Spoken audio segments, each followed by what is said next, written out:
बिस्मिल्लाहिर्रहमानिर्रहीम। अस्सलाम वालेकुम डियर स्टूडेंट्स, हम non conventional sources of energy पढ़ रहे हैं। लास्ट लेक्चर में हमने सीखा था energy from tides and energy from wind. अगर आप लोगों ने वो वीडियो अभी तक नहीं देखी तो पहले उसको जाके समझें, उसके बाद आप इस पे आएँ। आज जो हमारा टारगेट है non conventional source of energy को ही हमने डिस्कस करना है, लेकिन वो कौन सा है? वो है सोलर एनर्जी।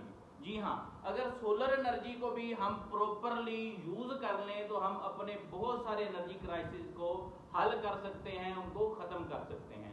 आप जानते हैं कि जो सन है, सूरज जो है, वो एनर्जी का बहुत बड़ा जरिया है और हमारी जमीन पे जो मैक्सिमम एनर्जी आती है वो सूरज से आती है।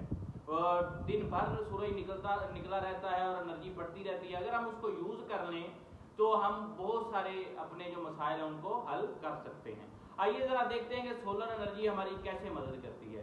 डियर स्टूडेंट्स, एक जो सूरज है वो दिन में जो नॉर्मल डे है उसमें इंतहाई ज्यादा एनर्जी की रेडिएशन जो है हमारी अर्थ पे भेजता है।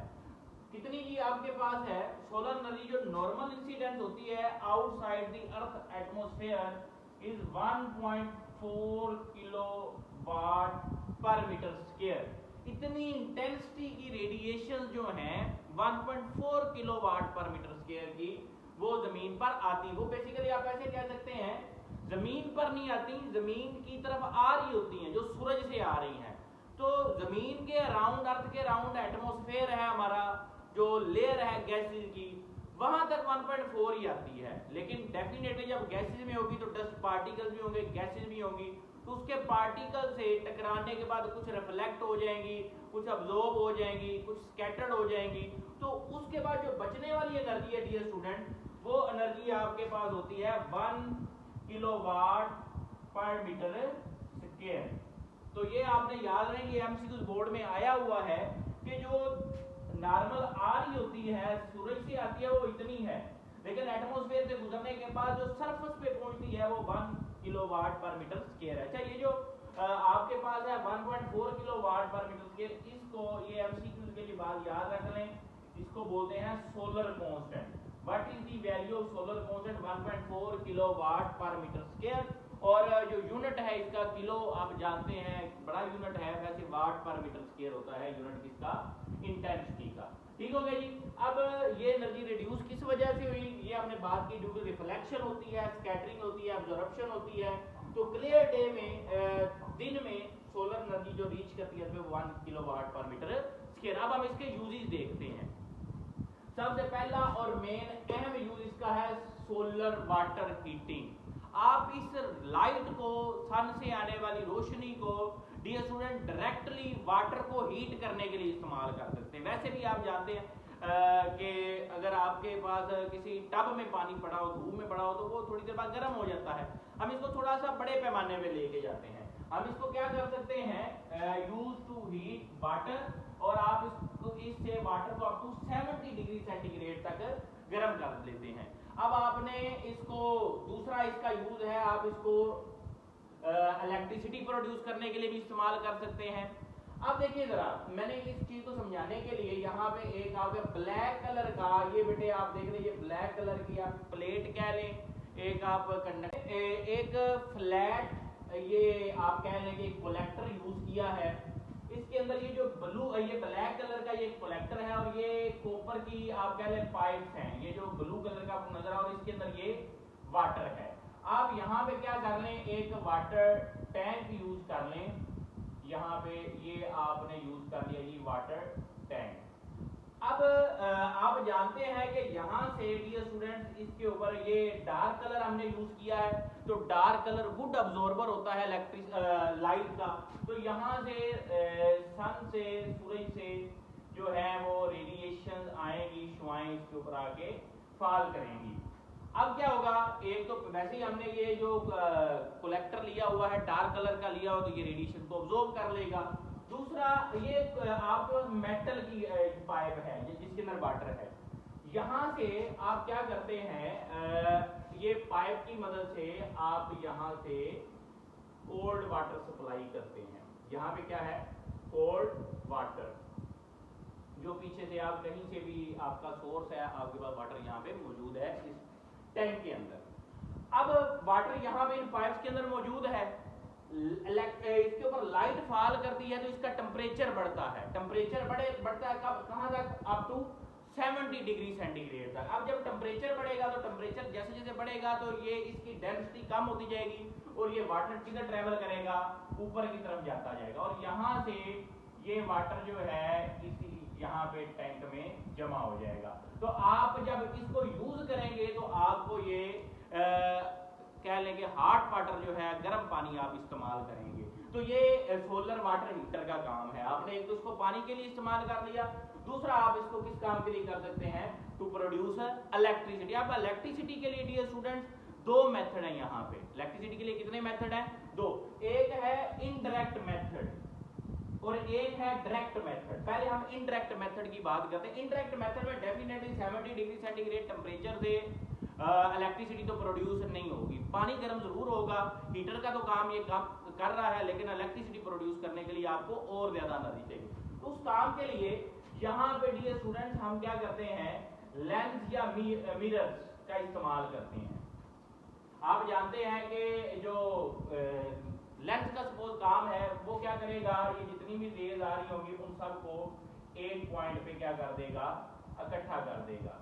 अब जब ये सारी रेडिएशन फोकस होकर किसी एक स्मॉलर एरिया पे फॉल करेंगी तो वहां पे टेम्परेचर बहुत ज्यादा बढ़ जाएगा। सारी की सारी एनर्जी आप सप्लाई एक जगह पे कर रहे हैं। अब जब वो आपके पास बढ़ जाएगा तो डेफिनेटली अब वो पानी सिर्फ हीट अप नहीं होगा, गर्म नहीं होगा, बल्कि पॉसिबिलिटी है कि वो किस में चेंज हो जाए, स्टीम में चेंज हो जाए। जी हाँ, जब ये स्टीम में चेंज हो जाएगा तो आगे का प्रोसेस आपको पता है, लास्ट लेक्चर में हमने सीखा है। अब क्या होगा, यूज लेंस और mirror to attain more temperature. इसके लिए डियर स्टूडेंट्स क्या होगा, आप यहाँ पे कर सकते हैं जी कि आपके पास वाटर जो है वो किस में चेंज हो जाएगा, स्टीम में। अब स्टीम को आप यूज कर सकते हैं, जो आपको मिलेगी स्टीम को किस पर्पस के लिए यूज कर सकते हैं, to run a turbine, to run turbine. अब डियर स्टूडेंट जब टरबाइन चल जाएगी तो टरबाइन से आप क्या चला सकते हैं, जी बिल्कुल जनरेटर। आप यहाँ पे टरबाइन से जो मैकेनिकल एनर्जी आएगी उस मैकेनिकल एनर्जी को आप सप्लाई करेंगे किसको, इलेक्ट्रिक जनरेटर को। अब ये जनरेटर का क्या काम है जी स्टूडेंट, जनरेटर आपको कन्वर्ट कर देगा ये जो मैकेनिकल एनर्जी स्टीम से आपको मिली उसको किसमें, इलेक्ट्रिसिटी में। तो इस तरह से आप इनडायरेक्ट मेथड, मतलब आपने काफी सफर तय किया। पहले आपने वाटर के लिए इसको हीट अप स्टीम में चेंज करें, लेंस या मिरर का इस्तेमाल किया और उससे वो स्टीम में बदला, स्टीम से टरबाइन चलाई, टरबाइन के बाद आपने इलेक्ट्रिक जनरेटर से उसको इलेक्ट्रिसिटी में कन्वर्ट किया और एंड में आके इलेक्ट्रिसिटी बन गई। ये है इनडायरेक्ट मेथड। अब नेक्स्ट जो है वो है डायरेक्ट मेथड। इसका स्क्रीनशॉट ले लें, हम नेक्स्ट बच्चों करने जा रहे हैं डायरेक्ट मेथड। डायरेक्ट मेथड में बच्चों हम क्या करते हैं, कन्वर्ट करते हैं सनलाइट को इलेक्ट्रिसिटी में डायरेक्टली। मतलब दरमियान में जैसे पहले आप उसको स्टीम में चेंज करते थे, टरबाइन चलाते थे, जनरेटर, बाद में सारा काम होता था। इसमें डायरेक्टली लाइट आएगी, लाइट डायरेक्ट किस में कन्वर्ट हो जाएगी, इलेक्ट्रिसिटी में, बात खत्म की। इसके लिए जो आप डिवाइस इस्तेमाल करते हैं उसको डियर स्टूडेंट बोलते हैं सोलर सेल या फोटोवोल्टिक सेल। ये सिलिकॉन क्रिस्टल के बने होते हैं, या आप कह लेंगे सिलिकॉन वेफर्स का वर्ड यूज किया गया है। सिलिकॉन आप जानते हैं सेमीकंडक्टर मटेरियल है, कंडक्टर और इंसुलेटर के दरमियान इसकी प्रॉपर्टीज आती हैं। होता क्या है, electrons in silicon gains energy from sunlight. जब सनलाइट आप कह लें कि सोलर सेल के ऊपर जब लाइट फॉल करती है, सोलर सेल के ऊपर लाइट फॉल करेगी तो उसके अंदर जो इलेक्ट्रॉन्स हैं वो एनर्जी गेन करेंगे। अब वो जब एनर्जी गेन करेंगे तो उसके अंदर एक पोटेंशियल जनरेट हो जाएगा। उस पोटेंशियल की वैल्यू जो बच्चों होती है एक सोलर सेल के लिए बहुत थोड़ी होती है। वो एक बल्ब तो चला सकता है, दो चला लेगा, लेकिन इतनी एनर्जी नहीं होती कि वो आपकी बाकी अप्लायंसेस जो है एयर कंडीशन वगैरह, फैंस आपके 2-2 4-4 वो चलाने से कासर होता है। तो उसके लिए क्या हल है, उसके लिए हल ये है कि हम जो एक है वो सिंगल जो है वो इस्तेमाल कर रहा था, तो हम उसको क्या करते हैं, कनेक्ट कर देते हैं इन सीरीज, मतलब हम कम्बिनेशन ऑफ सोलर सेल इस्तेमाल करेंगे, सीरीज कम्बिनेशन। सीरीज में आप उनको जोड़ देंगे तो अब जो पोटेंशियल जनरेट होगा वो बहुत ज़्यादा होगा, तो वो आपकी दूसरी जो बड़ी बड़ी अप्लायंसेज हैं उनको चलाने के काम आ जाएगा। अब ये तो है जब लाइट मौजूद है, सूरज अपनी आबोताब के साथ रोशनी बरसा रहा है, रोशनी आ रही है, लाइट आ रही है तब। डियर स्टूडेंट्स, अगर क्लाउडी डेज हो, बारिश का मौसम हो, या रात को तो सूरज नहीं होता, तो तब हम क्या करेंगे, कैसे इलेक्ट्रिसिटी अपनी जो चीज़ें हैं वो इस्तेमाल करेंगे, उसका भी हल है। उसका हल क्या है, हम यूज़ करते हैं जी nickel cadmium battery, nickel cadmium dry battery.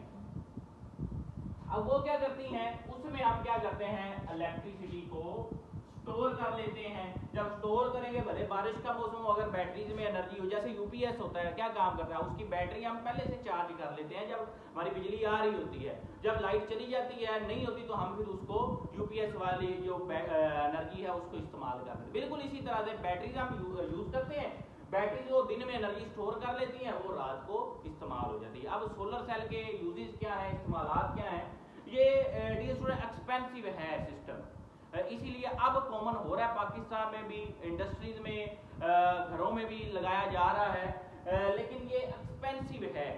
Expensive होने के बावजूद ये आपके पास जो है वो लास्ट लॉन्ग, मतलब ज़्यादा देर चलने वाला का सिस्टम है। ऐसा नहीं है कि आपको डेली के सोलर पैनल बदलवाने पड़ेंगे या साल बाद। आपका जो टर्नओवर 10, 15, 20 साल, ये एक दफ़ा अगर आपने सिस्टम लगा लिया तो 15-20 साल आपके इजीली गुजर जाएंगे।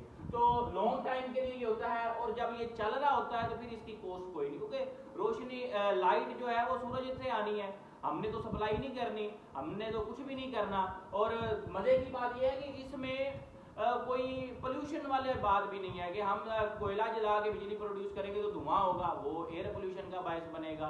तो यहाँ पे रेडिएशन भी कोई नहीं निकलनी, जो आनी है उन्होंने अब्जॉर्ब हो जाना है और उन्होंने आपको इलेक्ट्रिसिटी बना के दे देनी है। तो ये लो रनिंग कॉस्ट है इसकी। उसके बाद जो पावर सैटेलाइट्स, अब ऊपर सैटेलाइट्स आपने भेजे, इतनी लंबी तार तो नहीं आप भेज दे, जमीन से बाहर जा रही है जी सैटेलाइट को बिजली प्रोवाइड करने के लिए इलेक्ट्रिसिटी। तो सोलर पैनल है, आप स्क्रीन पे भी देखें, आपने अगर सैटेलाइट देखा होगा तो उसके ना साइडों पे ये पर से होते हैं, वो बेसिकली सोलर पैनल होते हैं।